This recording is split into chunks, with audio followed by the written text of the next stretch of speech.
बंद कमरा। जैसे ही राहुल की आंख खुली, उसने पाया कि वह एक बंद कमरे में है, जिसमें बहुत सन्नाटा छाया हुआ है और कमरे के चारों ओर 4 दरवाजे हैं, लेकिन चारों ही बंद हैं और वह अकेले इस कमरे में कैद है। वो ऑफिस से निकला और अपनी कार में बैठा था कि अचानक पीछे से किसी ने उसके सर पर हमला किया और डायरेक्ट उसे अपने आप को इस कमरे में बंद पाया। उसे कमरे में एक टेबल, एक कुर्सी और एक लैपटॉप के अलावा और कुछ नहीं था।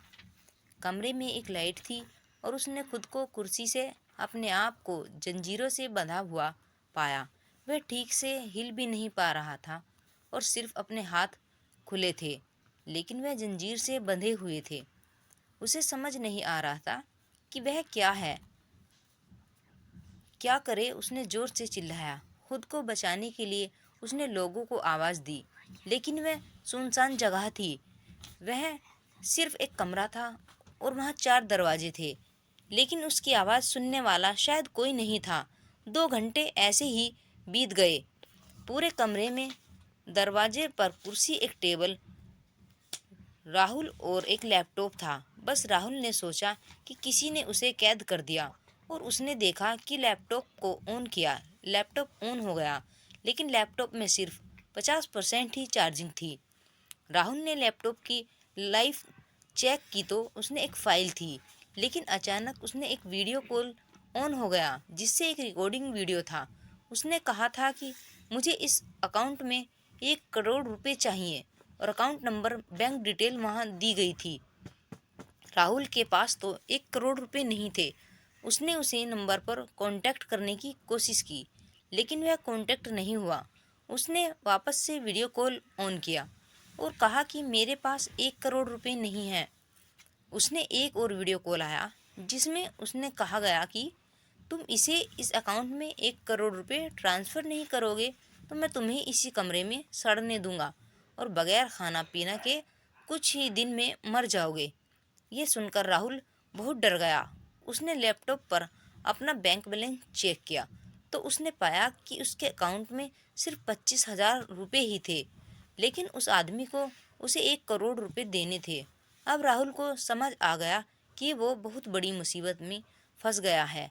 अब उसे दोबारा से वीडियो कॉल आया और उसे कहा गया कि अगर तुमने मुझे 1 करोड़ रुपए नहीं दिए तो तुम मर जाओगे।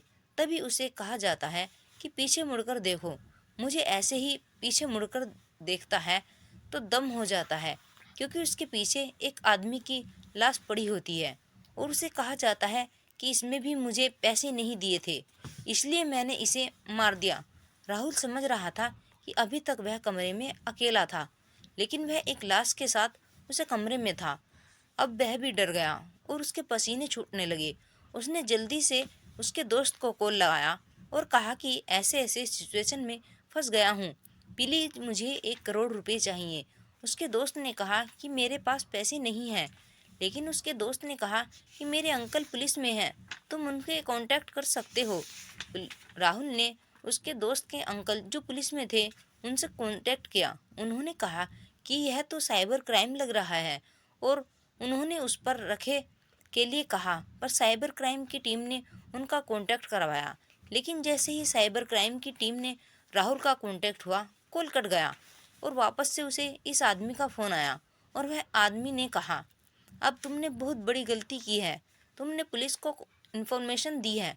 वह पहले वाले आदमी ने भी पुलिस से कांटेक्ट करने की कोशिश की थी, इसलिए मैंने उसे मार दिया।